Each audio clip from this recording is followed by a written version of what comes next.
بسم اللہ الرحمن الرحیم۔ کسب حلال۔ ایک مرتبہ حضرت سلیمان علیہ السلام کی سواری کسی جنگل سے گزر رہی تھی۔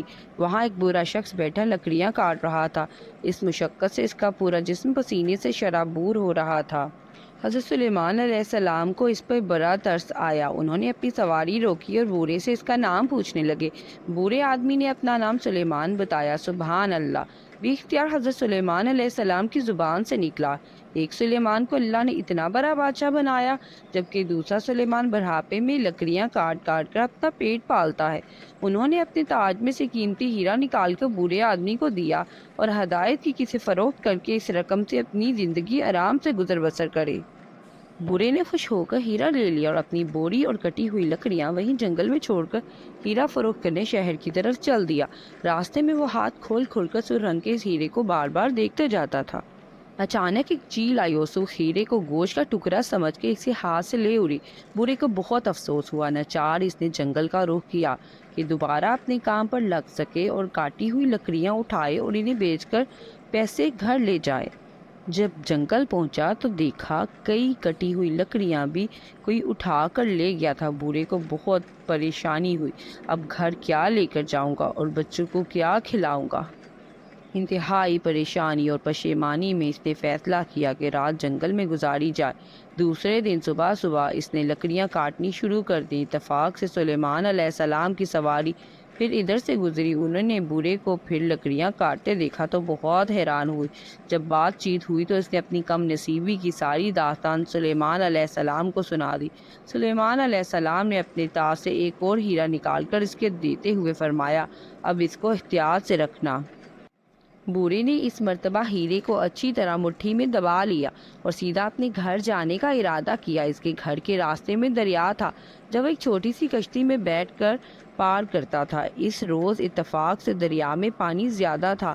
ہلکی سی طوفانی آئی، کشتی ڈولنے لگی۔ اپنی جان بچانے کی فکر میں ہیرا اس کی مٹھی سے نکل گیا اور پانی میں گر گیا۔ اسے بڑا افسوس ہوا۔ گھر جانے کی بجائے اس نے دوبارہ جنگل کی راہ لی اور لکڑیاں کاٹنے بیٹھ گیا۔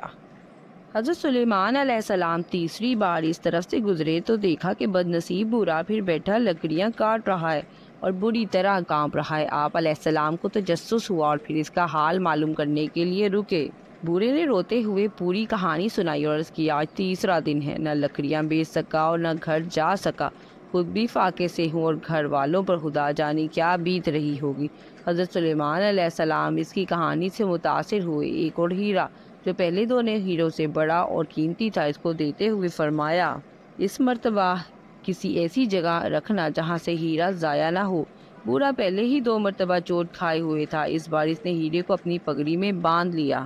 حضرت سلیمان علیہ السلام اپنے لشکر کے ساتھ آگے بڑھ گئے اور بوڑھے نے اپنی راہ لی۔ ابھی تھوڑی ہی دور گیا ہوگا کہ سامنے سے ایک گھڑ سوار مسافر آتا ہوا دکھائی دیا۔ بوڑھے نے احتیاطاً اپنی پگڑی کو مضبوطی سے سر پر جما لیا۔ مسافر کو بوڑھے کی اس حرکت سے شک ہو گیا اور وہ سمجھ گیا ضرور اس کی پگڑی میں کوئی قیمتی چیز ہے۔ وہ ایسی چالاکی سے بوڑھے کے قریب سے گزرا کہ اچک کر اس کی پگڑی اتار لی اور گھوڑا دوڑا دیا۔ بوڑھا بہت چیخا چلایا لیکن وہاں اس کی مدد کرنے والا کوئی بھی نہیں تھا۔ حضرت سلیمان علیہ السلام کا لشکر ابھی اس کی نظروں سے اوجھل نہیں ہوا تھا۔ ناچار دوڑتا دوڑتا لشکر تک پہنچا اور چیخ چیخ کر سلیمان علیہ السلام کی دہائی دینے لگا۔ ان کو خبر ہوئی تو انہوں نے اسے بلا کر حقیقت دریافت کی۔ تب بوڑھے نے رو کر کہا، حضرت آپ نے مجھ پر مہربانی کر کے کہیں کا نہیں چھوڑا، بلکہ جو کچھ میرے نصیب میں تھا وہ بھی مجھ سے لے لیا اور میرے نصیب میں محنت کی روزی لکھی تھی۔ آپ نے مجھے اس سے نجات دلانا چاہیے، یہ خدا کو منظور نہ تھا۔ آپ کی مہربانی سے میں اور میرے گھر والے 3 دن سے بھوکے ہیں۔ حضرت سلیمان علیہ السلام نے آپ دیدہ ہو کر فرمایا، واقعی رزاق خدا ہے، میں نہیں ہوں۔ وہ تجھے محنت و مشقت سے ہی روزی دینا چاہتا ہے کیونکہ یہی کسب حلال ہے۔ بوڑھا بولا، بے شک کسب حلال اسی کو کہتے ہیں۔ اسکالر فلیش کو سبسکرائب کرنا مت بھولیے گا۔ ویڈیو کو لائک کریں، شیئر کریں اور کمنٹ سیکشن پہ اپنی رائے کا اظہار ضرور کریں۔